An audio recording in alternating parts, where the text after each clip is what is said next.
দুর্নীতি দমন কমিশন কার্যালয়ে ব্রিফিং করছেন দুদকের চেয়ারম্যান ডক্টর মোহাম্মদ আব্দুল মোমেন। আমরা সরাসরি চলে যাচ্ছি সেখানে।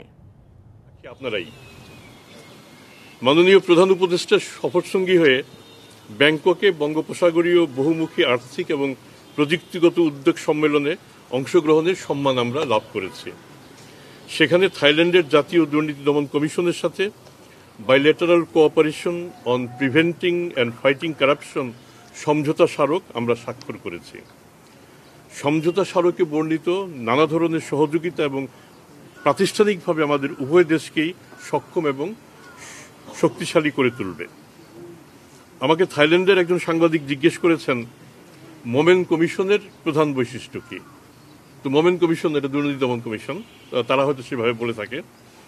আমি বলেছি এখনো সাংবিধানিকভাবে আমরা স্বাধীন প্রতিষ্ঠান না হলেও আমরা এ পর্যন্ত সম্পূর্ণ স্বাধীনভাবেই কাজ করে যাচ্ছি এবং আমাদের প্রধান সহায়ক শক্তি আমাদের সাংবাদিকরা। সম্প্রতি প্রকাশিত একটি ছোট সংবাদ কণিকার প্রতি আমাদের দৃষ্টি আকর্ষিত হয়েছে। তাতে বলা হয়েছে দুর্নীতি দমন কমিশনের দায়েরকৃত মামলায় দুর্নীতির অভিযোগে অভিযুক্ত মিস টিউলিপ সিদ্দিকী বিলেতে আইনজীবীর পাঠানো পত্রের জবাব আমরা দিইনি। স্কাই নিউজের সূত্র উল্লেখ করে উক্ত অভিযুক্ত বলেছেন দুর্নীতি দমন কমিশন তার সাথেও যোগাযোগ করেনি।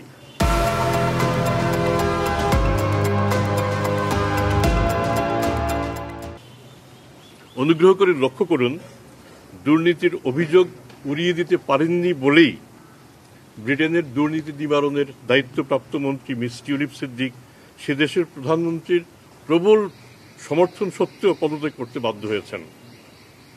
দুর্নীতি দমন কমিশন তার আইনজীবীকে এবং আইনজীবীর মাধ্যমে মিস টিউলিপ সিদ্দিকীকে ইতিপূর্বেই জানিয়ে দিয়েছে সম্পূর্ণভাবে দালিলিক প্রমাণের উপর ভিত্তি করেই আদালতে দুর্নীতির চার্জশিট দাখিল করা হয়েছে।